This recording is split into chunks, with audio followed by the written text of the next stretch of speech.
ನೀನು ಸಾಮಾನ್ಯ ವ್ಯಕ್ತಿ ಅಲ್ಲ.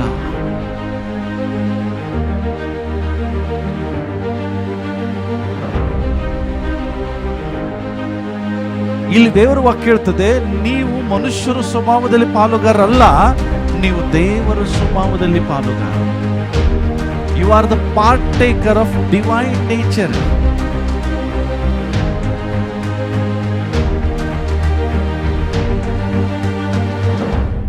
Who you are. You are not an ordinary person. ನೀನು ಒಬ್ಬ ಸಾಮಾನ್ಯ ವ್ಯಕ್ತಿ ಅಲ್ಲ. ದೇವರು ವಾಕ್ಯ ಹೇಳ್ತದೆ, ನೀವು ಕ್ರಿಸ್ತನೊಂದಿಗೆ ಬಾಧ್ಯರಾದವರು, ದೇವರು ಆದುಕೊಂಡ ಜನಾಂಗದವರು, ದೇವರ ಸ್ವಕೀಯ ಪ್ರಜೆಗಳು ನಾವಾಗಿದ್ದೇವೆ.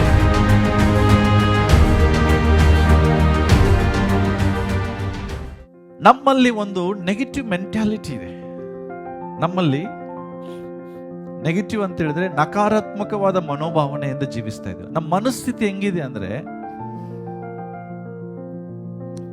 ಯಾವಾಗಲೂ ದೇವರು ನನ್ನನ್ನು ಬಿಡುಗಡೆ ಮಾಡಬೇಕು. We have the mentality of setting free. ಅಂದ್ರೆ ದೇವರು ನನ್ನನ್ನು ಬಿಡಿಸ್ಬೇಕು, ದೇವರು ನನ್ನನ್ನು ಬಿಡುಗಡೆ ಮಾಡಬೇಕೆಂಬ ಮೆಂಟಾಲಿಟಿ, ಮನೋಭಾವನೆ ನನಗಿದೆ. ದೇವರ ವಚನದಲ್ಲಿ ದೇವರೇ ನನ್ನನ್ನು ಬಿಡಿಸು ಬಿಡಿಸು ಅಂತ ಇಲ್ಲ. ದೇವರು ವಾಕ್ಯ ಹೇಳ್ತದೆ, ನಾನು ನಿನ್ನನ್ನು ಬಿಡಿಸ್ತೀನಿ ಅಂತ ಹೇಳ್ತಿಲ್ಲ. ವಾಕ್ಯದಲ್ಲಿ ಒಂದೇ ಬರ್ತದೆ, ನಿನ್ನ ಸತ್ಯವನ್ನು ತಿಳ್ಕೊ, ಸತ್ಯವೇ ನಿನ್ನನ್ನು ಬಿಡುಗಡೆ ಮಾಡುವುದು. ಇಂಗ್ಲಿಷ್ ಹೇಳ್ತದೆ, know the truth and truth will make you free, set you free ಅಲ್ಲ. ಅಂದ್ರೆ ಬಿಡುಗಡೆ ಮಾಡುವುದು ಬೇರೆ, ಬಿಡುಗಡೆ ಹೊಂದುವುದು ಬೇರೆ. ನಾವು ಏನ್ ಮಾಡ್ತೇವೆ, ಯಾವಾಗಲೂ ದೇವರು ನನ್ನನ್ನು ಇದರಿಂದ ಬಿಡಿಸ್ಲಿ, ದೇವರು ನನ್ನ ಇದರಿಂದ ಬಿಡಿಸ್ಲಿ ಅನ್ನುವಂಥ ರೀತಿಯಲ್ಲಿ ನಾವು ದೇವರಿಗೆ ಇನ್ನೂ ಬೇಡುವರಾಗಿದ್ದೇವೆ. ಆದ್ರೆ ಕಳೆದ ವಾರ ಒಂದು ವಾಕ್ಯದಲ್ಲಿ ನಾವು ನೋಡಿದ್ದೇವೆ, ಇನ್ನೂ ನಾವು ಬಿಡುಗಡೆನ ಹೊಂದಿಕೊಳ್ಳುವುದಕ್ಕಾಗಿ ಬಂದಿಲ್ಲ, ಆಲ್ರೆಡಿ ಬಿಡುಗಡೆ ಹೊಂದಿದ್ದೇವೆ. ನಂಬ್ತೀರಾ? ಎಷ್ಟು ನಂಬ್ತೀರಿ? ದೇವರು ನನ್ನನ್ನು ಬಿಡಿಸಿದ್ದಾನೆ. ಬಿಡಿಸುವನು ಇಲ್ಲ, ಆಲ್ರೆಡಿ ದೇವರು ನನ್ನನ್ನು ಬಿಡಿಸಿದ್ದಾನೆ. ಅದರ ಸಮಸ್ಯೆ ಏನು? ನನಗೆ ಅದರ ಬಗ್ಗೆ ತಿಳುವಳಿಕೆ ಇಲ್ಲ. ಉದಾಹರಣೆಗಾಗಿ, ಒಂದು ಜೈಲಿನಲ್ಲಿ ಒಬ್ಬ ಕೈದಿ ಇದ್ದಾನೆ. ಯಾರಿದ್ದಾರೆ? ಕೈದಿ ಇದ್ದಾನೆ. ಈ ಕೈದಿಯ ಬಿಡುಗಡೆಗಾಗಿ ಒಂದು ದಿವಸ ಜಜ್ಮೆಂಟ್ ಆಯ್ತು. ಆ ಪೊಲೀಸ್ ಸ್ಟೇಷನ್ಗೆ ಈ ವ್ಯಕ್ತಿಯನ್ನ ಇವತ್ತಿನಿಂದ ಬಿಡುಗಡೆ ಆಗಿದ್ದಾನೆ, ಬಿಡುಗಡೆ ಮಾಡ್ರಿ ಅಂತ ಒಂದು ಸೀಲ್, ಜಡ್ಜ್ ಸೀಲ್ ಹಾಕಿ ಕಳಿಸ್ಕೊಟ್ರು. ಎಲ್ಲಿಗೆ? ಸ್ಟೇಷನ್ಗೆ. ಆದ್ರೆ ಸ್ಟೇಷನ್ ಅಲ್ಲಿರುವಂತ ಪೊಲೀಸು ಕೈದಿಗೆ ಹೇಳಲಿಲ್ಲ ನೀನ್ ಬಿಡುಗಡೆ ಆಗಿದೆಯಾ ಅಂತ. ಅರ್ಥ ಮಾಡ್ಕೊತಾ ಇದ್ರಿ? ಆಗ ಕೆಲವು ದಿನಗಳ ಕಾಲ ಮತ್ತೆ ಆ ಕೈದಿ ಒಳಗಡೆನೆ ಇದ್ದಾನೆ. ಆದ್ರೆ ನಿಜವಾಗಿ ಏನಾಗಿದೆ ಅವನ ಜೀವಿತದಲ್ಲಿ? ಬಿಡುಗಡೆ ಆಗಿದೆ. ಸ್ವಲ್ಪ ದಿನಗಳಾದ ನಂತರ ಅವನಿಗೆ ಗೊತ್ತಾಯ್ತು ಅವನಿಗೆ ಬಿಡುಗಡೆ ಆಗಿದೆ ಅಂತ. ಯಾವಾಗ ಅವನಿಗೆ ಗೊತ್ತಾಯ್ತು, ಅವಾಗ ಅವನು ಏನ್ ಮಾಡ್ದ? ಜೈಲಿನಿಂದ ಹೊರಗಡೆ ಬಂದ. ತಿಳ್ಕೊಡ್ರಿ, ಇವನಿಗೆ ಗೊತ್ತಾದಾಗ ಅವನಿಗೆ ಬಿಡುಗಡೆ ಆಯ್ತಾ?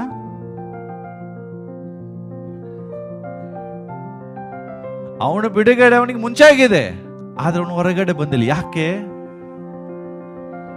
ಸತ್ಯದ ಗೊತ್ತಿಲ್ಲ. ಇದೇ ರೀತಿಯಾಗಿ ಆಲ್ರೆಡಿ ದೇವರು ನಮ್ಮನ್ನು ಬಿಡುಗಡೆ ಮಾಡಿದ್ದಾನೆ. ನಾವು ಮಾತ್ರ ಇನ್ನೂ ದೇವರಿಗೆ ಏನ್ ಹೇಳ್ತಿದ್ದೀವಿ? ದೇವರೇ ನನ್ನನ್ನು ಬಿಡಿಸು, ನನಗೆ ಸಹಾಯ ಮಾಡು, ನನ್ನನ್ನು ಆಶೀರ್ವದಿಸು. ದೇವರೇ ನನಗೆ ಅದಿಲ್ಲ, ನನಗಿದಿಲ್ಲ, ನನಗೆ ಅದು ಕೊಡು, ಇದು ಕೊಡು. ಆದ್ರೆ ವಾಕ್ಯದಲ್ಲಿ ಹಂಗಿಲ್ಲ ಪ್ರಿಯರೇ. ದೇವರು ನಮ್ಮನ್ನ ಆಲ್ರೆಡಿ ಬಿಡುಗಡೆ ಮಾಡಿದ್ದಾನೆ. ದೇವರು ಆಲ್ರೆಡಿ ನನ್ನನ್ನು ಆಶೀರ್ವದಿಸಿದ್ದಾನೆ. ದೇವರು ಆಲ್ರೆಡಿ ನನ್ನನ್ನು ಗುಣಪಡಿಸಿದ್ದಾನೆ. ಹಾಗಾದ್ರೆ ನನ್ನ ಕೆಲಸ ಏನು? ಅದನ್ನು ಹೊಂದಿಕೊಳ್ಬೇಕು. ಪಕ್ಕದವರಿಗೆ ಹೇಳ್ರಿ, ದೇವರು ನನ್ನನ್ನು ಬಿಡಿಸಿದ್ದಾನೆ, ದೇವರನ್ನು ಆಶೀರ್ವದಿಸಿದ್ದಾನೆ, ದೇವರು ನನ್ನನ್ನು ಗುಣಪಡಿಸಿದ್ದಾನೆ. Hallelujah, hallelujah. ನಾವು ಏನ್ ಮಾಡ್ತೇವೆ? ದೇವರು ನನ್ನನ್ನು ಆಶೀರ್ವದಿಸ್ತಿದ್ದಾನೆ ಅಂತ ತಿಳ್ಕೊಳ್ತೇವೆ. ನಾವು ಏನ್ ತಿಳ್ಕೊಳ್ತೀವಿ? ದೇವರು ನನಗೆ ಬಿಡುಗಡೆ ಮಾಡ್ತಾನೆ ಅಂತ ತಿಳ್ಕೊಳ್ತೀವಿ. No no no. ಇನ್ನು ಕೆಲವು ಜನರಿದ್ದಾರೆ, ಏನು, ನಾನು ಒಳ್ಳೆದನ್ನ ಮಾಡಿದ್ರೆ ದೇವರು ನನ್ನ ಆಶೀರ್ವದಿಸ್ತಾನೆ. ನಾನು ತಪ್ಪು ಮಾಡಿದರೆ ನನ್ನನ್ನು ದೇವರು ಆಶೀರ್ವದಿಸೋದಿಲ್ಲ. ಸರಿ ಇದೆಲ್ಲ ಇದು, ನಾನು ಒಳ್ಳೆಯದನ್ನು ಮಾಡಿದರೆ ದೇವರು ನನ್ನ ಆಶೀರ್ವದಿಸ್ತಾನೆ, ನಾನು ತಪ್ಪು ಮಾಡಿದರೆ ದೇವರು ನನ್ನನ್ನು ಆಶೀರ್ವದಿಸೋದಿಲ್ಲ. ನಾನು ಒಂದು ಹೇಳ್ತೇನೆ ನೋಡ್ರಿ, ಆಶೀರ್ವಾದಕ್ಕೂ ಇದಕ್ಕೂ ಸಂಬಂಧ ಇಲ್ಲ.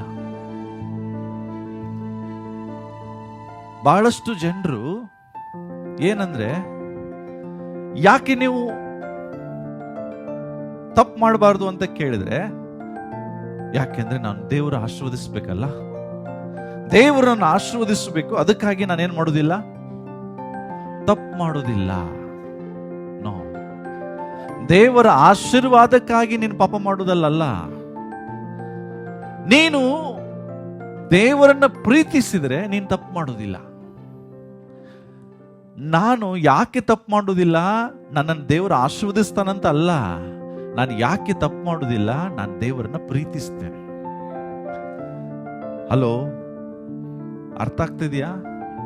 I do right not because he blesses me, I do right because I love god.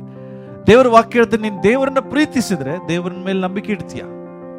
ನೀನ್ ದೇವರನ್ನ ಪ್ರೀತಿಸಿದ್ರೆ, ದೇವರ ವಾಕ್ಯ ಹೇಳ್ತದೆ ಯೋಹಾನ್ ಬರೆದ ಸುವಾರ್ತೆ 14ನೇ ಅಧ್ಯಾಯದಲ್ಲಿ, ನೀ ನನ್ನನ್ನು ಪ್ರೀತಿಸಿದ್ರೆ ನನ್ನ ಆಜ್ಞೆಗಳನ್ನು ಕೈಕೊಂಡು ನಡೀತೀಯ. If you love Lord you will keep his words. ದೇವರನ್ನ ಪ್ರೀತಿಸೋನು ದೇವರ ಮಾತುಗಳನ್ನ ಕೈಕೊಂಡು ನಡೀತಾನೆ. ನಾನು ಯಾಕೆ ದೇವರ ವಾಕ್ಯದ ಪ್ರಕಾರ ನಡಿಬೇಕಂದ್ರೆ, ನಾನು ದೇವರನ್ನ ಪ್ರೀತಿಸುವುದಕ್ಕಾಗಿ ಹೊರತು ನನ್ನನ್ನು ದೇವರ ಆಶೀರ್ವದಿಸುವುದಕ್ಕಾಗಿ ಅಲ್ಲ. ದೇವರ ಆಶೀರ್ವಾದ ದೇವರು ನನಗೆ ಆಲ್ರೆಡಿ ಕೊಟ್ಟಿದ್ದಾನೆ. ಆದ್ರೆ ನೀನು ದೇವರನ್ನ ಪ್ರೀತಿಸುವುದಾದ್ರೆ ನೀನ್ ತಪ್ಪು ಮಾಡೋದಿಲ್ಲ. ನೀನ್ ದೇವರನ್ನ ಪ್ರೀತಿಸುವುದಾದ್ರೆ ದೇವರ ವಾಕ್ಯದ ಪ್ರಕಾರ ನಡೀತೀಯ. ಹಲೋ, ನೀನ್ ದೇವರನ್ನ ಪ್ರೀತಿಸುವುದಾದ್ರೆ ದೇವರ ಮೇಲೆ ವಿಶ್ವಾಸ ಇಡ್ತೀಯ. ನಾನು ಯಾಕಿದ್ದೀನಿ ಇವತ್ತು ಹೇಳ್ತಿದ್ದೀನಿ ಅಂದ್ರೆ, ನೀನು ಸಾಮಾನ್ಯ ವ್ಯಕ್ತಿ ಅಲ್ಲ. ಪಕ್ಕದವ್ರಿಗೆ ಹೇಳ್ರಿ, ನೀವು ಸಾಮಾನ್ಯ ವ್ಯಕ್ತಿ ಅಲ್ಲ. ನಂಬ್ತೀರಾ? ಮಾಸ್ಟ್ರಿ ಏನ್ರಿ, ನಾವು ಸಾಮಾನ್ಯ ಜನರು, ಅಂಕೋಲದ ಯಾವುದೋ ಒಂದು ಮೂಲೆಯಲ್ಲಿ, ಗೋಕರ್ಣದಲ್ಲಿ ಯಾವುದೋ ಒಂದು ಮೂಲೆಯಲ್ಲಿ ವಾಸ ಮಾಡ್ತಿದ್ದೇವೆ, ಯಾರಿಗೂ ಗೊತ್ತಿಲ್ಲದಂಗೆ ಜೀವಿಸ್ತಿದ್ದೇವೆ. ನೀವು ಅನ್ಕೊಂಡಿದ್ದೀರಿ ನೀವು ಯಾರಿಗೆ ಗೊತ್ತಿಲ್ಲದಂಗೆ ಜೀವಿಸ್ತಿದ್ದೀರಿ. ನಿಮ್ಮ ಊರಿನ ಜನರಿಗೆ ನಿಮ್ಮ ಪರಿಚಯ ಇಲ್ಲದೆ ಇರ್ಬೋದು, ಆದ್ರೆ ಪರಲೋಕದ ದೇವರಿಗೆ ನಿಮ್ಮ ಪರಿಚಯ ಇದೆ. ಹಲ್ಲೆಲೂಯಾ. ಸಂತೋಷ ಆಗ್ಲಿಲ್ಲ ಜನರಿಗೆ. ಯಾರಾದ್ರೂ ಮಂತ್ರಿಗೆ ನನ್ನ ಪರಿಚಯ ಇದೆ ಅಂತ ಹೇಳ್ಬಿಟ್ರೆ ಹೆಂಗೆ ಕಾಲರ್ ಏರಿಸ್ತೀರಿ, ಯಾವ ರೀತಿಯಾಗಿ ಮಾತನಾಡ್ತೀರಿ? ನಾನು ಹೇಳ್ತಿರೋದು, ದೇವರಿಗೆ ನಿನ್ನ ಪರಿಚಯ ಇದೆ. ದೇವರು ಹೆಂಗಿದ್ದಾರೆ? ಆತನು ರಾಜಾದಿ ರಾಜನಾಗಿದ್ದಾನೆ.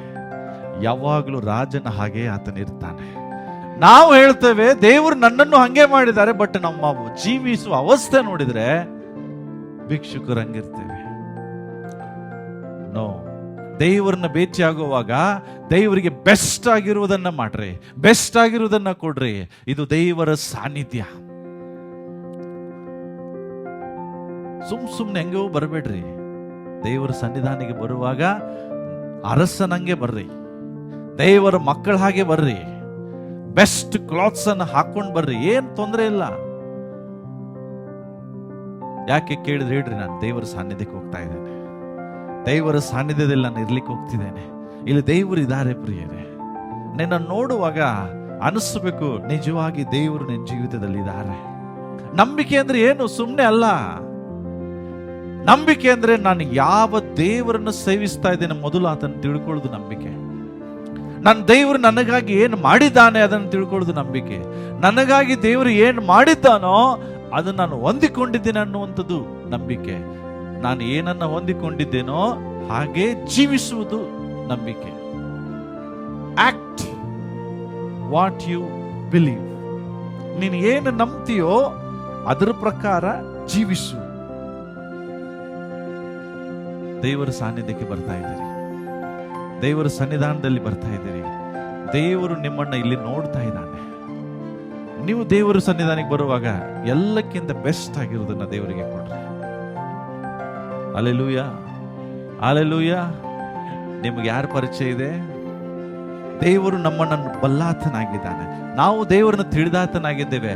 ನಮ್ಮ ಕನೆಕ್ಷನ್ ಮಂತ್ರಿಗಳ ಜೊತೆಗೆ ಇಲ್ಲ, ಆ ಮಂತ್ರಿಗಳನ್ನೇ ಸೃಷ್ಟಿ ಮಾಡಿದ ದೇವರ ಜೊತೆಗಿದೆ. ಸೊ ನಾವು ಹೆಂಗೆ ಜೀವಿಸಬೇಕು ಅರ್ಥ ಮಾಡ್ಕೊಡ್ರಿ. ಸುಮ್ಮನೆ ಹೆಂಗೆಂಗೋ ಜೀವಿಸುವುದಲ್ಲ. ನೀನು ಏನಾಗಿದ್ದಿ ಅನ್ನೋದನ್ನ ನೀನು ತಿಳ್ಕೊ. ಹಲ್ಲೆಲೂಯಾ. ದೇವರು ನಿನ್ನನ್ನು ಆರಿಸಿಕೊಂಡಿದ್ದಾರೆ. ಈಗ ನಾವೊಂದು ವಾಕ್ಯ ಓದಿಕೊಳ್ಳೋಣ ಎಲ್ಲರೂ.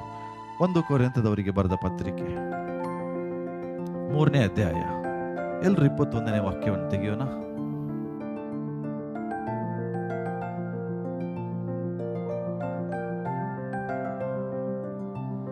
ಬೈಬಲ್ ಹೇಳ್ತದೆ, ನೀವಂತೂ ಯಾರನವರು? ನಿಮ್ಮೂರು ಯಾವ್ದ್ರಿ? ನೀವು ಯಾರಿಗೆ ಸಂಬಂಧಪಟ್ಟವ್ರಿ? ಒಬ್ಬ ವ್ಯಕ್ತಿ, ಪಾಸ್ಟ್ರೇ ನನಗೆ MLA ಪರಿಚಯ ಇದ್ದಾನೆ, ನನಗೆ ಮುಖ್ಯಮಂತ್ರಿ ಕ್ಲೋಸ್ ಇದ್ದಾರೆ, ನನಗೆ ಫೈನಾನ್ಸ್ ಮಿನಿಸ್ಟರ್ ಬಹಳ ಫ್ರೆಂಡ್ ಇದ್ದಾರೆ ಅಂತ ಬೈಬಲ್ ಹೇಳ್ತದೆ. ಹಿಗ್ಗಬೇಡ. ವಚನ ಹೇಳ್ತದೆ, ಮನುಷ್ಯರ ವಿಷಯದಲ್ಲಿ ಹಿಗ್ಗಬೇಡ.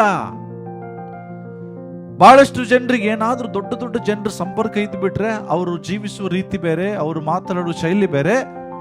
ಯಾಕೆ ಅವ್ರು ಹಿಗ್ಗುತ್ತಿದ್ದಾರೆ? ಮನುಷ್ಯರ ವಿಷಯದಲ್ಲಿ. ಆಗಿನ ಟೈಮಲ್ಲಿ ಯೇಸು ಯಾಕೆ ಹೇಳ್ತಾರೆ, ನಂಗೆ ಅಪೋಸ್ತಲ ಪೌಲ ಫ್ರೆಂಡು, ನನ್ನ ಚಡ್ಡಿ ದೋಸ್ತವನು ಅಂತ ಹೇಳಿ ಹಿಗ್ಗುತ್ತಿದ್ರು. ಮನುಷ್ಯರ ವಿಷಯದಲ್ಲಿ ಹಿಗ್ಗಬೇಡ. ಯಾಕೆ ಹಿಗ್ಗಬೇಡ ಗೊತ್ತಾ? ಬೈಬಲ್ ಹೇಳ್ತದೆ, ನೀವು ಮನುಷ್ಯರಿಗೆ ಸಂಬಂಧಪಟ್ಟವರಲ್ಲ, ನೀವು ಅಪೋಸ್ತಲ ಪೌಲನವರಲ್ಲ, ನೀವು ಪೇತ್ರನವರಲ್ಲ, ನೀವು ಕ್ರಿಸ್ತನವರು. ಅರ್ಥ ಏನ್ ಹೇಳ್ತದೆ ಗೊತ್ತಾ? ನಿಮ್ಮ ಶಾರೀರಿಕ ತಂದೆ ಜೊತೆಗೆ ನಿಮ್ಮ ಸಂಪರ್ಕ ಇತ್ತು, ಅದು ಹೋಯ್ತು. ಈಗ ನೀವು ಯಾರ ಜೊತೆ ಸಂಪರ್ಕದಲ್ಲಿದ್ದೀರಿ? ನೀವು ಸಾಮಾನ್ಯ ವ್ಯಕ್ತಿಗಳಲ್ಲ. ಯಾಕೆ? ನೀವು ಕ್ರಿಸ್ತನವರು. ಅಂದ್ರೆ ನಾವು ಹೇಳ್ಕೋತೀವಲ್ಲ, ನಾನು ದೊಡ್ಡ ಮನೆತನದವ, ನಾನು ಈ ಮನೆತನದವ, ನಾನು ಆ ಮನೆತನದವರು. ಬೈಬಲ್ ಹೇಳ್ತದೆ, ನೀನು ಯಾವ ಮನೆತನದವನಲ್ಲ, ನೀನು ಕ್ರಿಸ್ತನ ಮನೆತನದವ. ಒಬ್ಬ ಯಾವ್ದಾದ್ರೂ ಒಬ್ಬ ಶ್ರೇಷ್ಠ ರಾಜಕಾರಣಿ ಮಂತ್ರಿ ಬಂದು, ನೀ ನನ್ನ ಮನೆ ನನ್ನ ಸಂತಾನದವನು ಅಂದ್ಬಿಟ್ರೆ ಎಲ್ಲೆಲ್ಲೂ ಖುಷಿ ಆಗ್ತದೆ ಗೊತ್ತಾ ನಮಗೆ? ಯಾಕೆ? ಅಯ್ಯೋ, ನಾನು ಆ ಸಂತಾನಕ್ಕೆ ಸಂಬಂಧಪಟ್ಟವನಂತೆ, ನಾನು ಈ ಕುಟುಂಬದ ಸಂತತಿ ಅಂತೆ. ಯಾಕೆ ಅಂತ ಹೇಳಿದ್ರೆ ನಮಗೆ ಕಣ್ಣು ಎಲ್ಲೋಗುತ್ತೆ? ಅವರ ಹಿಂದಿನ ಆಸ್ತಿ ಅಂತಸ್ತುಗಳ ಮೇಲೆ ಹೋಗುತ್ತೆ. ನನಗೂ ಅದರಲ್ಲಿ ಪಾಲು ಬರ್ತದೇನೋ. ಬೈಬಲ್ ಹೇಳ್ತದೆ, ನೀನು ಕ್ರಿಸ್ತನ ಮನೆತನದವರು. ಕ್ರಿಸ್ತನ ಮನೆತನದವರು ಆದ ಮೇಲೆ ನೆಕ್ಸ್ಟ್ ಬೈಬಲ್ ಏನ್ ಹೇಳ್ತದೆ? ನೆಕ್ಸ್ಟ್ ವಚನ ಏನ್ ಹೇಳ್ತದೆ? ನೀವು ಕ್ರಿಸ್ತನವರು. ಆಮೇಲೆ ನೆಕ್ಸ್ಟ್ ಏನ್ ಹೇಳ್ತದೆ? ಕ್ರಿಸ್ತನು ದೇವರವನು. ಅದಕ್ಕಿಂತ ಮುಂಚೆ ನಾವು ನೋಡ್ತೇವೆ, ಪೌಲನಾಗಲಿ, ಅಪೋಲೋಸನಾಗಲಿ, ಕೇಫನಾಗಲಿ, ಲೋಕವಾಗಲಿ, ಜೀವವಾಗಲಿ, ಮರಣವಾಗಲಿ, ಈಗಿನ ಸಂಗತಿಗಳಾಗಲಿ, ಮುಂದಿನ ಸಂಗತಿಗಳಾಗಲಿ, ಸಮಸ್ತವು ಯಾರ್ದ್ರಿ? ಜೋರಾಗಿ ಹೇಳ್ರಿ, ಯಾರ್ದು? ಒಂದು 30-40 ಗುಂಟೆ ಜಾಗ ನಿಂದು ಅಂತ ಹೇಳ್ಬಿಟ್ರೆ ಎಷ್ಟು ಸಂತೋಷ ಆಗ್ತದೆ ಏನೋ ನಮಗೆ. ಅಯ್ಯೋ, ನನ್ನ ಹೆಸರಿಗೆ ಒಂದು ಜಾಗ ಬಂತು, ನನ್ನ ಹೆಸರಿಗೆ ಒಂದು ಮನೆ ಬಂತು, ಒಂದು ತುಂಡು ಬಂಗಾರ, ಒಂದು ಉಂಗುರ ನಿಂದಿದೆ ಅಂತ ಹೇಳ್ಬಿಟ್ರೆ ಸಾಕು, ಎಷ್ಟು ಖುಷಿ ಆಗ್ತದೆ. ಆ ಖುಷಿ ಇಲ್ಲಿಲ್ಲ. ಯೇಸು ಕ್ರಿಸ್ತನು ತುಂಡು ಬಂಗಾರದ ಬಗ್ಗೆ ಮಾತನಾಡ್ತಿಲ್ಲ, ಒಂದು ಚಿನ್ನ 30-40 ಸೈಟ್ ಬಗ್ಗೆ ಮಾತನಾಡ್ತಿಲ್ಲ. ಬೈಬಲ್ ಹೇಳ್ತದೆ, ಸಮಸ್ತವು ನಿಮ್ಮದೇ. ಈಗ ಯಾರಾದ್ರೂ ಬಂದು 1 ಲಕ್ಷ ರೂಪಾಯಿ ನಿನ್ನದೇ ಅಂತ ಹೇಳ್ತೇನೆ, ನಾನು ಏನ್ ಮಾಡ್ತೀರ? ಅವಾಗ ಹಿಂಗೆ ಇರ್ತೀರಾ? ಏನ್ ಮಾಡ್ತೀರಿ? ಈ ಹಣ ನಿನ್ನದೇ ಅಂದ್ರೆ ಏನ್ ಮಾಡ್ತೀರಿ? ಅಯ್ಯೋ, ಒಳಗಡೆನೆ ಸಂತೋಷ ಆಗಿ ಹಲ್ಲೇಲೂಯಾ ಅಂತ ಒಳಗಡೆ ಬರ್ತದೆ. ಅಯ್ಯೋ, ನಂದಂತಿದು 1 ಲಕ್ಷ, ನನಗೆ ಗೊತ್ತಿಲ್ಲ. ಬೈಬಲ್ ಹೇಳ್ತದೆ, 1 ಲಕ್ಷ ಅಲ್ಲ ಮಗ, ಈ ಭೂಮಿ ಆಕಾಶದಲ್ಲಿರೋದು ಎಲ್ಲವೂ ನಿನ್ನದೇ, ಎಲ್ಲವೂ ನಿನ್ನದೇ, ಸಮಸ್ತವೂ ನಿಮ್ಮದೇ. ಅದಕ್ಕೆ ಹೇಳಿದೆ, ನೀವು ಸಾಧಾರಣ ವ್ಯಕ್ತಿಗಳಲ್ಲ. ದೇವರ ವಾಕ್ಯ ಹೇಳ್ತದೆ, ನಿಮ್ಮ ಸಂಪರ್ಕ ಮನುಷ್ಯರ ಜೊತೆಗಿಲ್ಲ, ನಿಮ್ಮ ಕನೆಕ್ಷನ್ ದೇವರ ಜೊತೆಗಿದೆ. ದೇವರು ಹೇಳ್ತದೆ, ನೀನು ನನ್ನವರು, ನೀವು ಮನುಷ್ಯರದವರಲ್ಲ, ನೀವು ನನ್ನವರು. ಇನ್ನೊಂದು ವಚನ ಓದ್ರಿ, ರೋಮಾಪುರ ಪತ್ರಿಕೆ 8ನೇ ಅಧ್ಯಾಯ ತೆಗಿರಿ, 16ನೇ ವಚನ. 17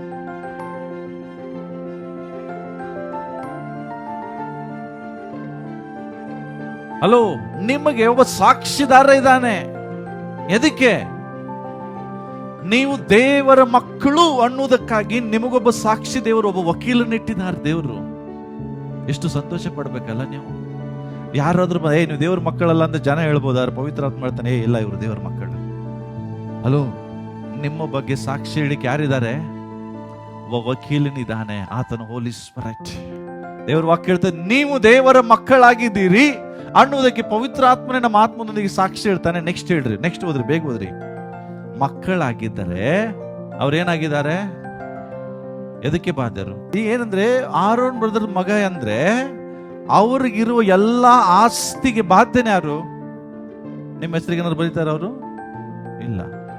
ಅವ್ರಿಗಿರುವ ಸಮಸ್ತಕ್ಕೂ ವಾರಸುದಾರ ಯಾರೀಗ? ಪೌಲ. ಹೌದಾ? ಹಾಗಾಗಿ ಅವರಪ್ಪ ಏನೇ ದುಡಿದ್ರು ಗಳಿಸಿದ್ರು ಇವ್ನು ಟೆನ್ಷನ್ ಇಲ್ಲ, ಖುಷಿನೇ ಪಡ್ಬೇಕು. ಯಾಕೆ ಹೇಳ್ರಿ? ಅದು ಒಂದ್ ದಿವಸ ಯಾರಿಗೆ ಬರ್ತದೆ? ಮಗನಿಗೆ. ಯಾಕೆ? ಬಾಧ್ಯಸ್ಥನು, ವಾರಸ್ದಾರನು. ಯಾರಿಗೆ? ಅವರ ತಂದೆಗೆ. ಕರೆಕ್ಟಾ? ಆದ್ರೆ ಬೈಬಲ್ ಹೇಳ್ತಾರೆ, ಹಾಗಾದ್ರೆ ನೀವೀಗ ಯಾರ ಮಕ್ಕಳು? ಜೋರಾಗಿ ಹೇಳ್ರಿ, ಯಾರ ಮಕ್ಕಳು? ಬೈಬಲ್ ಹೇಳ್ತದೆ, ನೀವು ದೇವರ ಮಕ್ಕಳಾಗಿದ್ದರೆ ಈಗ ನೀವೇನಾಗಿದ್ದೀರಿ? ಜೋರಾಗಿ ಹೇಳ್ರಿ, ಏನಾಗಿದ್ದೀರಿ? ಬಾಧ್ಯರಾಗಿದ್ದೀರಿ. ಅರ್ಥ ಏನು? ದೇವರಿಗೆ ಬಾಧ್ಯರು. ಕ್ರಿಸ್ತನಿಗೆ ಸಂಬಂಧಪಟ್ಟ ಬಾಧೆಗಳಲ್ಲಿ ನೀವು ಪಾಲುಗಾರರಾದ್ರೆ ಬೈಬಲ್ ಹೇಳ್ತದೆ, ಆತನ ಮಹಿಮೆಯಲ್ಲೂ ನಿಮಗೆ ಪಾಲಿದೆ. ಹಲೋ, ಇಲ್ಲಿದ್ದೀರಾ? ಆತನ ಮಹಿಮೆ ಹೆಂಗಿದೆ ಗೊತ್ತಾ ನಿಮಗೆ? ಬೈಬಲ್ ಹೇಳ್ತದೆ, ಪರಲೋಕದಲ್ಲಿ ನನ್ನ ಯೇಸು ಕ್ರಿಸ್ತನು ಕೂತ್ಕೊಳ್ಳುವ ಸ್ಥಳ, ನಡೆದಾಡುವ ಸ್ಥಳ ಎಲ್ಲಾ ಬಂಗಾರದು. ಗೊತ್ತಾ ನಿಮಗೆ? ಇದು ನನ್ನ ದೇವರ ಮಹಿಮೆ. ಬೈಬಲ್ ಹೇಳ್ತಾ ಅದೇ ಮಹಿಮೆಯಲ್ಲಿ ನಿಮಗೆ ದೇವರು ಪಾಲುಗಾರರನ್ನಾಗಿ ಮಾಡಿದ್ದಾರೆ. ಹಲ್ಲೆಲೂಯಾ. ಇದು ದೇವರ ಮಕ್ಕಳಿಗಿರುವ ಒಂದು ಬಾಧ್ಯತೆ. ಅದಕ್ಕೆ ನನ್ನ ವಾಕ್ಯದ ಇವತ್ತು ಸಂದೇಶದ ಶೀರ್ಷಿಕೆ ಏನಿತ್ತು? ನೀವು ಸಾಮಾನ್ಯ ಜನರಲ್ಲ, ಕ್ರಿಸ್ತನ ಮಹಿಮೆಯಲ್ಲಿ ಪಾಲುಗಾರರಾಗಿದ್ದೀರಿ, ದೇವರಿಗೆ ಬಾಧ್ಯರಾಗಿದ್ದೀರಿ. ಅಂದ್ರೆ you are the heirs of God ಅಂತ ಹೇಳ್ತಾ, ಅಂದ್ರೆ ಕ್ರಿಸ್ತನಿಗೆ ವಾರಸ್ದಾರರು ನೀವಾಗಿದ್ದೀರಿ. ಎಷ್ಟು ಹೆಮ್ಮೆ ಪಡಬೇಕು ಗೊತ್ತಾ ನೀವು? ನಿಮ್ಮಪ್ಪ ನಿಮಗೆ ಜಾಗ ಕೊಡ್ಲಿಲ್ಲ, ಹೌದಾ? ನಿಮ್ಗೆ ಹುಟ್ಟಿಸಿದ ತಂದೆ ತಾಯಿಗಳು ನಿಮ್ಮ ಹೆಸರಿಗೆ ಆಸ್ತಿ ಮಾಡಲಿಲ್ಲ ಅಂತ ಬೇಜಾರು ಮಾಡ್ತೀರಿ. ಆದರೆ ನಿಮ್ಮನ್ನು ರಕ್ಷಿಸಿದ ದೇವರು ಬರೇ ಆಸ್ತಿ ಅಲ್ಲ, ಆತನ ಮಹಿಮೆಯಲ್ಲಿ ನಿಮ್ಮನ್ನು ಪಾಲುಗಾರನಾಗಿ ಮಾಡಿದ. ಹಲ್ಲೆಲೂಯಾ. ಆ ದೇವರಿಗೆ ಎಷ್ಟು ಸಂತೋಷ ಕಾಣುತ್ತಾ? ಆದ್ರೆ ಏನ್ ಮಾಡ್ತೀರಿ? ನಮ್ದು ರಾಂಗ್ ಮೆಂಟಾಲಿಟಿ.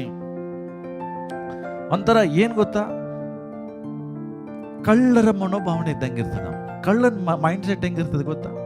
ಹೇಳ್ತೀನಿ. ಈಗ ನಾನು ಮೊಬೈಲು ಹಿಂಗೆ ಇಟ್ಕೊಂಡಿದ್ದೀನಿ, ನನಗೆ ಗೊತ್ತಿಲ್ಲಂಗೆ ನಾನು ಇಲ್ಲಿಟ್ಬಿಟ್ಟೆ ಮೊಬೈಲು.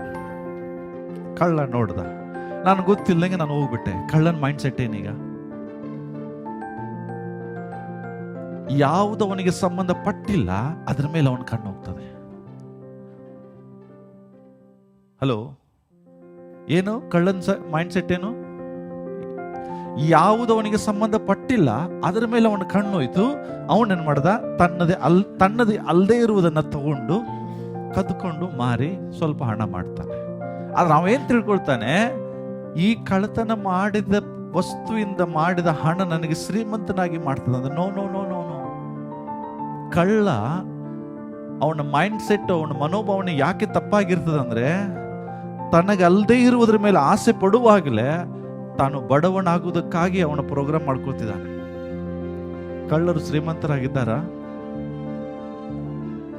ಸಾಧ್ಯ ಇಲ್ಲ. ಕಳ್ಳತನದಿಂದ ಜೀವಿಸುವವರು ಒಂದು ದಿನ ಸೆರೆಮನೆ ವಾಸದಲ್ಲೇ ಇರಬೇಕು. ಎಲ್ಲವನ್ನ ಕಳ್ಕೊಂಡವರಾಗಿ ಜೈಲಲ್ಲಿ ಕೊಳಿಬೇಕಾಗ್ತದೆ. ಅವನ ಮೈಂಡ್ ಸೆಟ್ ಏನು? ನಂದೇನಲ್ಲಲ್ಲ, ಆದ್ರೂ ಹಣ ಸಿಗ್ತದೆ, ಅದು ಅವನನ್ನು ಬಡವನಾಗಿ ಮಾಡುವುದಕ್ಕಾಗಿ. ಅದೇ ನಾವು ಲೋಕದಲ್ಲಿ ಮಾಡ್ತೇವೆ. ದೇವರಿಗೆ ಸಂಬಂಧ ಪಡದೇ ಇರುವುದರ ಮೇಲೆ ಮನಸ್ಸಿಡ್ತೇವೆ. ನಮ್ಮ ಜೀವಿತದಲ್ಲಿ ನಾವೇ ಬಡತನವನ್ನು ಬರಮಾಡಿಕೊಳ್ತೇವೆ. ದೇವರ ವಾಕ್ಯ ಹೇಳ್ತದೆ, ನೀವು ನನಗೆ ಸಂಬಂಧಪಟ್ಟವರು, ನೀವು ಕ್ರಿಸ್ತನವರು.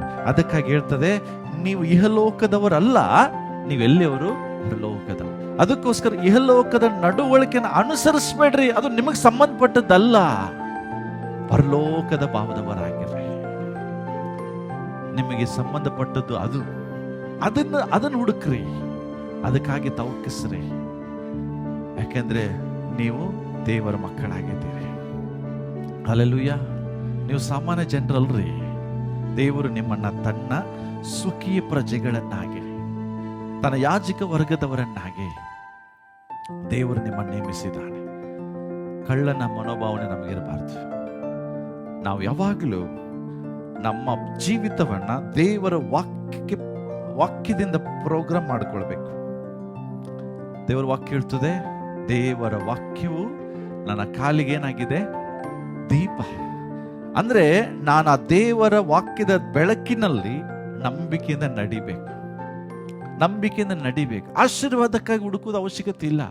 ವಚನ ಒಂದೇ ಹೇಳ್ತದೆ, ಮಗ ನೀ ನನ್ನ ಹಿಂಬಾಲಿಸು, ಆಶೀರ್ವಾದ ನಿನ್ನ ಹಿಂಬಾಲಿಸ್ಲಿಕ್ಕೆ ನಾನು ಕೊಡ್ತೇನೆ. ನೀನು ಎಂದಿಗೂ ಆಶೀರ್ವಾದವನ್ನು ಹುಡುಕಬೇಡ, ದೇವರನ್ನು ಹುಡುಕು. ದೇವರ ವಾಕ್ಯದಲ್ಲೂ ಸತ್ಯವನ್ನು ಹುಡುಕು. ಆ ಸತ್ಯ ನಿಮ್ಮನ್ನ ಬಿಡುಗಡೆ ಮಾಡ್ತದೆ. ನೀನ್ ದೇವರಿಗಾಗಿ ತವಕ ಪಡು, ನಿನಗೆ ಬೇಕಾಗಿದ್ದು ನೀನು ಹಿಂದೆ ಬರ್ತದೆ. ಶುಭ ಕೃಪೆ ನಮ್ಮನ್ನು ಹಿಂಬಾಲಿಸಬೇಕು, ನಾವು ಅದನ್ನು ಹಿಂಬಾಲಿಸಬಾರ್ದು. ಪಕ್ಕದವರಿಗೆ ಹೇಳ್ರಿ, ನಾನು ದೇವರ ಮಗನಾಗಿದ್ದೇನೆ, ನಾನು ದೇವರ ಮಗಳಾಗಿದ್ದೇನೆ, ನಾನು ಯಶಸ್ವಿ ಹೊಂದಿದ್ದೇನೆ. ಇಂಗ್ಲಿಷಲ್ಲಿ ಹೇಳ್ರಿ, ಐ ಆಮ್ ಸಕ್ಸಸ್. ದೇವರ ಜೀವನ ಒಳಗಡಿದೆ. ಹಲ್ಲೆಲೂಯಾ. ನೀವು ನಂಬ್ತಿರಲ್ಲ, ನಾನು ಪ್ರಾರ್ಥನೆ ಮಾಡುವ ಎಷ್ಟು ಸಾರಿ ಇದನ್ನು ಹೇಳ್ತೇನೆ ನನಗೆ ಗೊತ್ತಿಲ್ಲ. ಅಷ್ಟು ಸಾರಿ ಇದನ್ನು ಹೇಳ್ತೇನೆ ನಾನು. I have the life of God in me. ನನ್ನ ಒಳಗಡೆ ದೇವರ ಜೀವ ಇದೆ. ಯಾವಾಗ ಹೇಳೋದು ಅಂದ್ರೆ ಐ ಆಮ್ ಸಕ್ಸಸ್, ನಾನು ಯಶಸ್ವಿ ಹೊಂದಿದ್ದೇನೆ. ಯಾಕೆ? ನನ್ನ ಒಳಗಡೆ ದೇವರ ಜೀವ ಇದೆ. ನನ್ನ ಒಳಗಡೆ ಯಾರ ಜೀವ ಇದೆ? ದೇವರ ಜೀವ. ಯಾಕೆ? ದೇವರು ಆದಾಮನ್ನು ಸೃಷ್ಟಿ ಮಾಡುವ ಹಂಗೆ ಮಾಡ್ದ, ತನ್ನ ಸ್ವರೂಪದಲ್ಲಿ ತನ್ನ ಸ್ವಭಾವಕ್ಕೆ ಹೋಲಿಕೆಯಾಗಿ ಅವನನ್ನು ಉಂಟು ಮಾಡ್ದ. ಹಲೋ, ಪಾಪ ಮನುಷ್ಯನನ್ನ ಅಗಲಿಸ್ತಷ್ಟೇ, ಆದ್ರೆ ಕ್ರಿಸ್ತನೇನ್ ಮಾಡ್ದ? ದೇವರನ್ನ ಮನುಷ್ಯರನ್ನ ಅಗಲಿಸಿದ ಪಾಪವನ್ನು ಯೇಸು ಕ್ರಿಸ್ತನ ಜಯಿಸಿದ. ಶಿಲುಬೆ ಮೇಲೆ ತನ್ನ ಪ್ರಾಣ ಕೊಟ್ಟು ನನಗೂ ದೇವರಿಗೊಂದು ಬ್ರಿಡ್ಜ್ ಆದ. ಆದ್ರ ಅರ್ಥ ಏನು? ಈಗ ನಾನು ಮತ್ತೆ ದೇವರಿಂದ ದೂರ ಹೋಗಿಲ್ಲ, ಈಗ ನಾನು ಮತ್ತೆ ದೇವರ ಸಂಪರ್ಕದಲ್ಲೇ ಇದ್ದೇನೆ, ಈಗ ನಾನು ದೇವರ ಹತ್ತಿರದಲ್ಲೇ ಇದ್ದೇನೆ. Hallelujah, hallelujah. ಸೊ ನಾನು ದೇವರಿಗದ್ದು ಬೇರೆ ಇಲ್ಲ, ಯಾಕೆಂದ್ರೆ ಪಾಪವನ್ನು ಯೇಸು ಕ್ರಿಸ್ತನ್ ಜಯಿಸಿದ್ದಾನೆ. ಅದಕ್ಕಾಗಿ ಈಗ ದೇವರನ್ನ ನನ್ನನ್ನು ಅಗಲಿಸ್ಲಿಕ್ಕೆ ಯಾವುದು ಸಾಧ್ಯ ಇಲ್ಲ. ದೇವರು ಅದನ್ನು ಆಲ್ರೆಡಿ ಶಿಲುಬೆ ಮೇಲೆ ಬಡಿದು ಜಯಿಸಿದ್ದಾನೆ. ಹಲ್ಲೆಲೂಯಾ. ಸೊ ನಾನು ನಂಬಿಕೆಯಿಂದ ಎಲ್ಲಿ ನಡಿಬೇಕು? ದೇವರ ವಾಕ್ಯ ಎಂಬ ಬೆಳಕಿನಲ್ಲಿ ನಡಿಬೇಕು. ಯಾಕೆ? ನನ್ನ ಸಂಪರ್ಕ ಯಾರ ಜೊತೆಗಿದೆ? ಜೋರ ಹೇಳ್ರಿ, ನನ್ನ ಕನೆಕ್ಷನ್ ಯಾರೊಟ್ಟಿಗಿದೆ? ಮನುಷ್ಯರ ಜೊತೆಗಿಲ್ಲ, ರಾಜಕಾರಣಿಗಳ ಜೊತೆಗಿಲ್ಲ. ಹೇಳ್ರಿ, ನನ್ನ ಕನೆಕ್ಷನ್ ದೇವರೊಟ್ಟಿಗಿದೆ. ಜೋರಾಗಿ ಹೇಳ್ರಿ, ನನ್ನ ಕನೆಕ್ಷನ್ ದೇವರ ಜೊತೆಗಿದೆ. ನನ್ನ ಕನೆಕ್ಷನ್ ದೇವರೊಟ್ಟಿಗಿದೆ. ಯೋಹಾನ ಬರೆದ ಸುವಾರ್ತೆ 15ನೇ ಅಧ್ಯಾಯದಲ್ಲಿದೆ ನೋಡ್ರಿ, ಓದ್ರಿ 5ನೇ ವಚನ. ಹಲೋ, ಏನಂತೆ? ದೇವರ ವಾಕ್ಯ ಹೇಳ್ತದೆ, ನಾನು ದ್ರಾಕ್ಷ ಬಳ್ಳಿ, ನೀವೇನಾಗಿದ್ದೀರಿ? ಜೋರಾಗಿಡ್ರಿ, ಏನಾಗಿದ್ದೀರಿ? ಕೊಂಬೆಗಳು. ಬಳ್ಳಿ ಅಂದ್ರೆ ಕಾಂಡ, ಸ್ಟೆಮ್ ಅಂತ ಕರಿತೇವೆ. ಆ ಸ್ಟೆಂಬಕ್ಕೆ ಅನೇಕ ಕೊಂಬೆಗಳು ಅಂಟ್ಕೊಂಡಿರ್ತಾವೆ. ನೀವ್ ಹೇಳ್ರಿ, ಎಲ್ಲಾದ್ರೂ ಈ ತರ ನೋಡಿದೀರಾ? ಏನು ಈ ಕಾಂಡ, ಸ್ಟೆಮ್ ಆಗ್ಲಿ ಅಥವಾ ದೇವರ ವಾಕ್ಯ ಹೇಳ್ತದೆ ಬಳ್ಳಿ ಆಗಲಿ, ಆರೆಂಜ್ ಹಣ್ಣಿದೆ, ಆದ್ರೆ ಕೊಂಬೆಗಳಲ್ಲಿ ಮ್ಯಾಂಗೋ ಹಣ್ಣು ಬರ್ತದೆ. ಎಲ್ಲರೂ ನೋಡಿದಿರಾ? ಎಲ್ಲರೂ ನೋಡಿದ್ರೇನ್ರಿ? ಗಿಡದ ಕಾಂಡದಲ್ಲಿ ಆರೆಂಜ್ ಹಣ್ಣಿನ ಗುಣ ಇದೆ, ಆದ್ರೆ ಕೊಂಬೆಗಳಲ್ಲಿ ಮಾತ್ರ ಮ್ಯಾಂಗೋ ಹಣ್ಣು ಬರ್ತಾ ಇದೆ. ಎಲ್ಲರೂ ನೋಡಿದಿರಾ? ಯಾಕೆ ನೋಡಿಲ್ಲ ಹೇಳ್ರಿ? ಅಂದ್ರೆ ಏನು?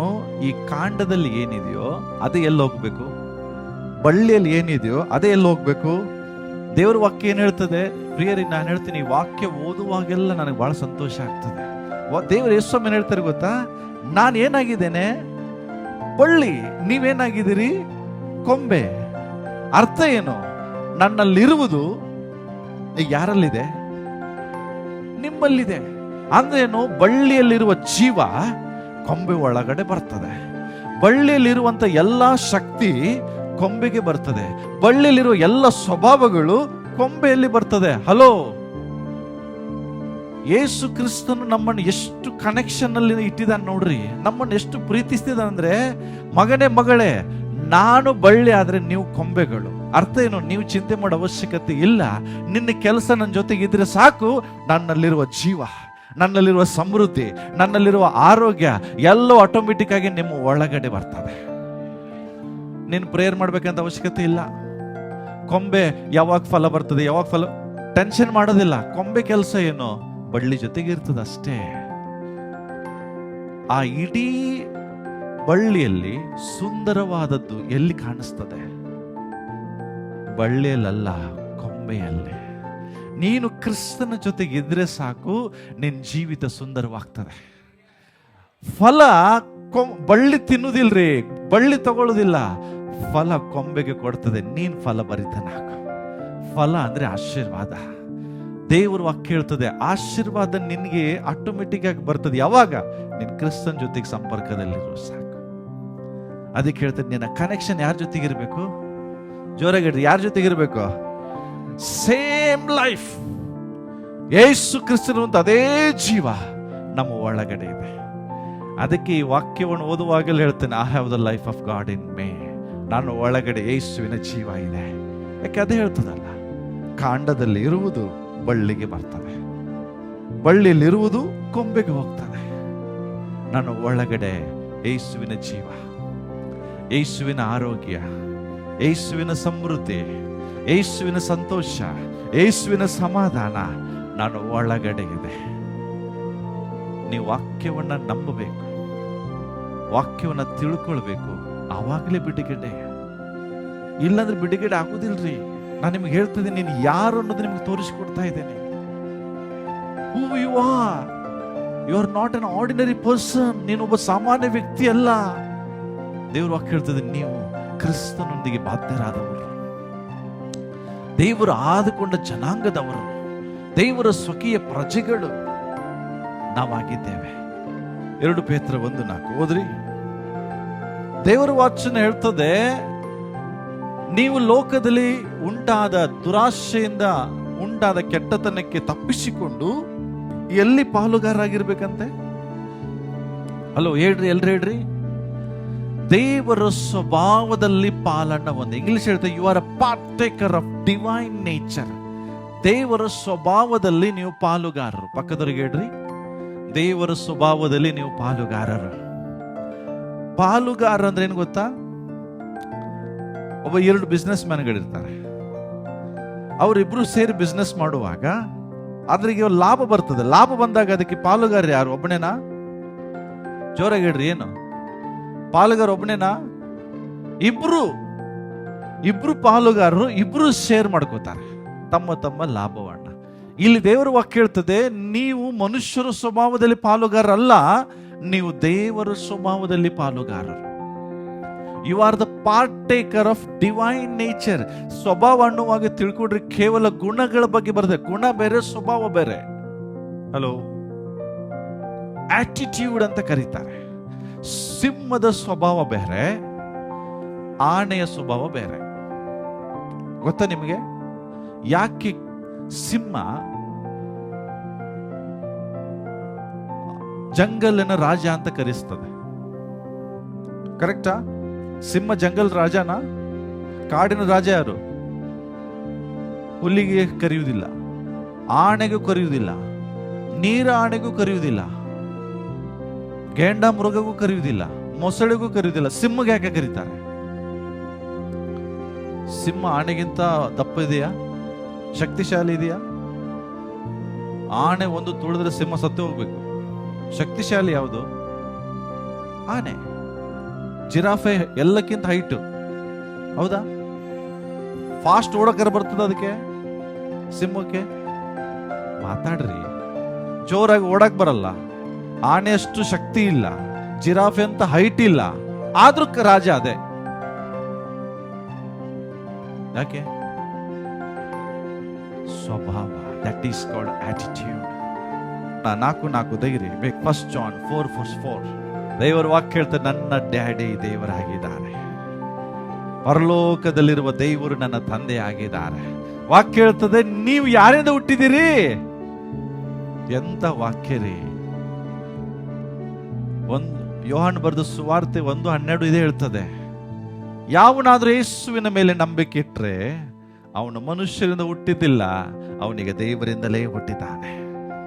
ಹಲೋ, ಅರ್ಥ ಏನು? ಆ ದೇವರಿರುವ ಸ್ವಭಾವ ಮಕ್ಕಳಲ್ಲಿ, ತಂದೆಯಲ್ಲಿರುವಂತ ಸಾಮರ್ಥ್ಯ ಮಕ್ಕಳಲ್ಲಿ, ತಂದೆಗೆ ಈ ಸಂಬಂಧಪಟ್ಟ ಎಲ್ಲ ಆಸ್ತಿ ಮಕ್ಕಳಿಗೆ, ಅಪ್ಪನ ಎಲ್ಲ ಸ್ವಾಸ್ಥ್ಯದಲ್ಲಿ ಮಗನಿಗೆ ಬಾಧ್ಯತೆ. ಅದಕ್ಕಾಗಿ ಹೇಳ್ತದೆ, ನೀವಂತೂ ದೇವರಿಂದ ಹುಟ್ಟಿದವರು. ಪ್ರಿಯರಾದ ಮಕ್ಕಳೇ, ನೀವ್ಯಾರು? ಜೋರಾಗಿ ಹೇಳ್ರಿ, ನೀವ್ಯಾರು? ಪಕ್ಕದವ್ರಿಗೆ ಹೇಳ್ರಿ, ನೀನು ದೇವರಿಂದ ಹುಟ್ಟಿದಿ. ಜೋರಾಗಿ ಹೇಳ್ರಿ, ನೀನ್ ದೇವರಿಂದ ಹುಟ್ಟಿದಿ ಅಂದ್ರೇನು? ದೇವರಲ್ಲಿರುವ ಜೀವ ನಿನ್ನಲ್ಲಿದೆ. ಹೇಳ್ರಿ, ದೇವರಲ್ಲಿರುವ ಸಾಮರ್ಥ್ಯ ನಿನ್ನಲ್ಲಿದೆ, ದೇವರ ಸ್ವಭಾವ ನಿನ್ನಲ್ಲಿದೆ, ದೇವರ ಆರೋಗ್ಯವೂ ಕೂಡ ನಿನ್ನಲ್ಲಿದೆ. ಯಾಕೆ ನೀನ್ ದೇವರಿಂದ ಹುಟ್ಟಿದ್ದಿ? ಇದನ್ನ ಕನ್ಫ್ಯೂಷನ್ ಮಾಡಕ್ ಸೈತಾನ್ ಬರ್ತಾನೆ. ನೀನ್ ಮನುಷ್ಯರಿಂದ ಹುಟ್ಟಿದಿ, ನಿಮ್ ಡ್ಯಾಡಿ ನಿಮ್ ಮನೆಗಿದ್ದಾನೆ, ಅವನಿಗೆ ನೀವು ಹೇಳ್ಬೇಕೇನು? ಅಲ್ಲಿ ಹೇಳ್ರಿ. ಮತ್ತು ಲೋಕದಲ್ಲಿರುವ, ಜೋರಾಗಿ ಹೇಳ್ರಿ, ಎಲ್ಲಿ ಹೇಳ್ರಿ, ಲೋಕದಲ್ಲಿರುವ ಸೈತಾನನಿಗಿಂತ ನಿನ್ನಲ್ಲಿರುವ ದೇವರು ದೊಡ್ಡವನಾಗಿದ್ದಾನೆ. ಹಲ್ಲೆಲೂಯಾ. ನಿನ್ನ ಒಳಗಡೆ ಯಾರಿದ್ದಾರೆ? ಇದು ನಿನ್ನ ಮರಿಬೇಡ, ನಿನ್ನ ಒಳಗಡೆ ಇದ್ದಾನೆ ದೇವರು. ಸೈತಾನ ಲೋಕದಾಗಿದ್ದಾನೆ, ಆದ್ರೆ ನಿನ್ನ ಒಳಗಡೆ ದೇವರು ಇದ್ದಾರೆ. ಯಾಕೆ? ನೀನ್ ದೇವರಿಂದ ಹುಟ್ಟಿದ್ಯಾ. ಅರ್ಥ ಏನು ಗೊತ್ತಾ? ನಿನ್ನ ಬ್ಲಡ್ ಗ್ರೂಪ್, ನಿನ್ನ DNA ಎಲ್ಲ ದೇವರಿಂದ ಬಂದಿದೆ. ಯಾರ DNA ಹೊಂದಿದ್ದೇವೆ? ದೇವರ DNA. ಡಾಕ್ಟರ್ ಕೊಡುವಂತ DNA, ಡಾಕ್ಟರ್ ಕೊಡುವಂತ ಬ್ಲಡ್ ಗ್ರೂಪ್ ಅದು ಮನುಷ್ಯರದು, ಆದ್ರೆ ನಿಜವಾಗಿ ನಿನ್ನಲ್ಲಿರುವ DNA ಅದು ದೇವರಿದ್ದು. ಯಾಕೆ? ವಾಕ್ಯನ ಹೇಳ್ತದೆ, ಪ್ರಿಯರಾದವರು ನೀವು ಯಾರಿಂದ ಹುಟ್ಟಿದ್ದೀರಿ? ಜೋರಾಗಿ ಹೇಳ್ರಿ, ಯಾರಿಂದ ಹುಟ್ಟಿದ್ದೀರಿ? ದೇವರಿಂದ ಹುಟ್ಟಿದ್ದೀರಿ. ಅದಕ್ಕಾಗಿ ನಾವು ನೋಡಿದ್ವಿ ಪ್ರಕಟಣೆ ಪುಸ್ತಕದಲ್ಲಿ, ದೇವರು ನಿಮ್ಮನ್ನ ಏನ್ ಮಾಡಿದ್ದಾನೆ? ನನ್ನ ದೇವರು ರಾಜರ್ರಿ. ಡ್ಯಾಡಿ ರಾಜ ಆದ ಮೇಲೆ ಮಕ್ಕಳೇನಾಗ್ತಾರೆ? ಹೌದಾ? ಅದಕ್ಕಾಗಿ ದೇವರು ನಮ್ಮನ್ನ ಏನ್ ಮಾಡಿದ್ದಾನೆ? ಜೋರಾಗಿ ಹೇಳ್ರಿ, ರಾಜರನ್ನಾಗಿ ಮಾಡಿದ್ದಾನೆ. ದೇವರು ನನ್ನನ್ನ ಯಾಜಕನನ್ನಾಗಿ ಮಾಡಿದ್ದಾನೆ. Hallelujah, hallelujah. ಅರಸನ ಅರ್ಥ ಗೊತ್ತಾ? ಅರಸನು ಭಿಕ್ಷೆ ಬೇಡುವುದಿಲ್ಲ. ತನಗೆ ಏನಾದ್ರೂ ಬೇಕಂದ್ರೆ ಅಪ್ಪ ಯಾರಾದ್ರೂ ಕೊಡ್ರಿ ಅಂತ ಹೇಳುವುದಿಲ್ಲ. ಅರಸನು ಅಪ್ಪಣೆ ಕೊಡ್ತಾನೆ. ಅದಕ್ಕಾಗಿ ನೀವು ಭಿಕ್ಷಕರಂಗೆ ಪ್ರಾರ್ಥನೆ ಮಾಡೋದನ್ನ ನಿಲ್ಲಿಸ್ರಿ. ನಿಮ್ಮನ್ನು ಅರಸರನ್ನಾಗಿ ಮಾಡುವಾಗ ಅರಸರನ್ನ ರೀತಿಯಲ್ಲಿ ಪ್ರಾರ್ಥಿಸ್ರಿ. ನಮ್ಮ ಪ್ರಾರ್ಥನೆ ಬರೇ ಬೇಡುವುದೇ, ಸ್ವಾಮಿ ಅದಿಲ್ಲ ಇದಿಲ್ಲ, ನನಗೆ ಅದು ಕೊಡು ಇದು ಕೊಡು. ಭಿಕ್ಷುಕರ ಪ್ರಾರ್ಥನೆ. ದೇವರು ಎಂದಿಗೂ ನಿನ್ನ ಅವಶ್ಯಕತೆಗಳಿಗಾಗಿಯೇ ಪ್ರಾರ್ಥನೆ ಅಂದ್ರೆ ಅವಶ್ಯಕತೆಗಳಿಗೋಸ್ಕರ ಬೇಡುವುದಲ್ಲ. ಯೇಸು ಹೇಳಿದ್ರೆ ಬೇಡಿಕೊಳ್ಳ್ರಿ ಎಲ್ಲಿವರೆಗೂ ಮಕ್ಕಳಾಗುವ ತನಕ. ಆದ್ರೆ ನೀವು ಒಂದು ಸಾರಿ ಬೆಳೆದ ನಂತರ, ಪ್ರೌಢಾವಸ್ಥೆಗೆ ಬಂದ ನಂತರ, ಅಲೋ, ಮಗು ಚಿಕ್ಕದಾಗಿರುವಾಗ ಮಮ್ಮಿಗೆ ಹೇಳ್ತಾರೆ, ಮಮ್ಮಿ ಊಟ ಮಾಡಿಸು ಊಟ ಮಾಡಿಸು. ಯಾಕೆ? ಅದು ಮಗು. ಆದ್ರೆ ಅದು ದೊಡ್ಡದಾದ್ಮೇಲೆ, ಜೋರಾಗಿ ಮಾತಾಡ್ರಿ, ಅದು ಊಟ ಮಾಡಿಸ್ ಮಮ್ಮಿ ಅಂತ ಕೇಳ್ತದ? ಜೋರಾಗಿ ಹೇಳ್ರಿ, ಏನ್ ಮಾಡ್ತದೆ? ಊಟ ರೆಡಿ ಇರ್ತದೆ, ಊಟ ಮಾಡ್ತದೆ. ದೇವ್ರ ವಾಕ್ಯ ಹೇಳ್ತದೆ, ದೇವರು ತನ್ನನ್ನ ಪ್ರೀತಿಸುವುದಕ್ಕಾಗಿ ಎಲ್ಲವನ್ನ ದೇವರು ಏನ್ ಮಾಡಿದ್ದಾನೆ? ದೇವರು ಸಿದ್ಧ ಮಾಡಿದ್ದಾನೆ. He has prepared everything you need. ನಿನ್ನ ಭವಿಷ್ಯಕ್ಕೆ ಸಾಯುವವರೆಗೂ ನಿನಗೆ ಯಾವ ಆಶೀರ್ವಾದ ಬೇಕು ಎಲ್ಲವನ್ನ ದೇವರು ಹೇಳ್ರಿ, ದೇವರು ಸಿದ್ಧ ಮಾಡಿಟ್ಟಿದ್ದಾನೆ. ಹಾಗಾದ್ರೆ ನಿನ್ನ ಕೆಲಸ ಏನು? ಅದನ್ನ ರಿಸೀವ್, ಅದನ್ನ ಹೊಂದಿಕೊಳ್ಳುವುದು, ಬೇಡುವುದಲ್ಲ. ಹೊಂದಿಕೊಳ್ಳ್ರಿ. ನಿನಗೆ ಆರೋಗ್ಯ ಬೇಕಾ? ಹೊಂದಿಕೋ. ಯಾಕೆ? ಆರೋಗ್ಯವನ್ನು ಆಲ್ರೆಡಿ ದೇವರು ಕೊಟ್ಟಿದ್ದಾರೆ. ಎಲ್ಲಿ? ಆತನ ಬಾಸುಂಡಿದೆ ನಿಮಗೆ. ಜೋರಾಗಿ ಹೇಳ್ರಿ, ಆತನ ಬಾಸುಂಡಿದೆ ನಿಮಗೆ. ಗುಣವಾಗಿದೆ, ಆಗುವುದಲ್ಲ. ಹಾಗಾದ್ರೆ ನೀವೇನ್ ಮಾಡಬೇಕು? ಆ ದೇವರ ಆರೋಗ್ಯವನ್ನು ರಿಸೀವ್ ದೇವರೇ, ಅರಸನ ಪ್ರಾರ್ಥನೆ ಹೆಂಗು? ಯೇಸುವಿನ ನಾಮದಲ್ಲಿ, in the name of Jesus I receive divine healing in my body.